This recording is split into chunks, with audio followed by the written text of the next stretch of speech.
আমি হাঁসখালি ব্লকের গাজনা গ্রামের ছেলে। তো এই গ্রামেই আমার জন্ম এবং এখানেই আমার বেড়ে ওঠা। গাছপালা, নদী নালা, আমাদের এখানে একটা বাওর আছে খুব সুন্দর। এসবের ভিতরে আস্তে আস্তে ছোটোবেলার থেকেই বড় হয়ে ওঠা। ওটা শান্ত প্রকৃতির ছেলে ছিল। স্কুলে ভর্তি করার মতো বয়স হয়নি, তখন থেকেই ওর পড়াশোনার দিকে প্রচণ্ড ঝোঁক। তোর মা বাসন মাজছে, পিছনে যেয়ে একার গলা দড়ি বেরো, মা আমাকে পড়তে বসাও। পড়াশোনার পাশাপাশি ছবি আঁকা, ওটার প্রতি একটা ছোটো থেকেই একটা আলাদা আকর্ষণ, একটা ভালোবাসা ছিল। তখন আমি একটা ছবির মাস্টারের সঙ্গে যোগাযোগ করে ওকে ছবি আঁকাতে পারলাম, এবং সেখানেও দেখা গেল যথেষ্ট ভালো ছবি আঁকতে লাগলো।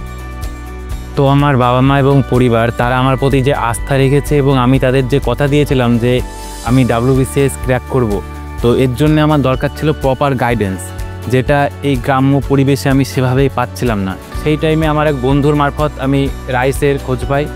রাইসে ভর্তি হওয়ার প্রথম ফেজে যখন আমি বাড়ির থেকে ডেলি প্যাসেঞ্জারি করতাম, যে 3-6 ঘন্টা যাওয়া আসা জার্নি, সেটা কোথাও না কোথাও যেন আমার পড়াশোনার ছন্দটাকে ব্যাহত করছিল। আমাকে শারীরিক অসুস্থতার মুখোমুখি হতে হয়। তখন সিদ্ধান্ত নিই রাইসের কাছাকাছিতে কলকাতাতে ওখানেই একটা ঘর ভাড়া নিই এবং সেখানে থেকেই আমি পড়াশোনাটা কন্টিনিউ করতে থাকি। ওখানে নিজেই থাকতাম, নিজেই রান্নাবান্না করে খাওয়া দাওয়া হতো এবং ওখান থেকে কোচিং এবং পড়াশোনা, ওই আমার জীবন ছিল 2 বছর। ওখানে ছেলে একাই রান্না করে খেত। জিজ্ঞাসা করতো, মা এই তরকারিটা কেমন করে রানবো?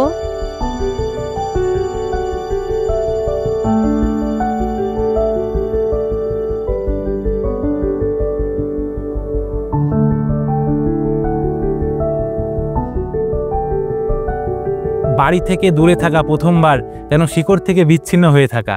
কিন্তু WBCS প্রিপারেশনের এই যে দীর্ঘ প্রক্রিয়ায় এখানে নিজের উপর বিশ্বাস রাখা এবং সিনসিয়ারলি প্রিপারেশানটা চালিয়ে যাওয়া, এটাই সাফল্যের মূল মন্ত্র। তো এই ক্ষেত্রে রাইসে আমার অ্যাডমিশন নেওয়া আমাকে প্রবলভাবে সাহায্য করেছে।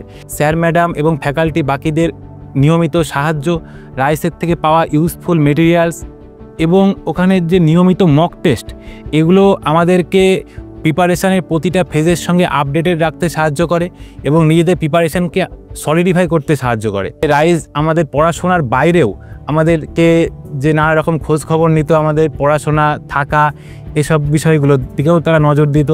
তো এটাও অন্যতম সাহায্য করেছে ওখানে পড়ার সময়, কারণ ওখানে বন্ধুবান্ধব, স্যার ম্যাডাম এতটাই ক্লোজ পরিবেশ ওখানে থাকে যে বাড়িতে না থাকার অভাবটা খুব একটা অনুভূত হয় না।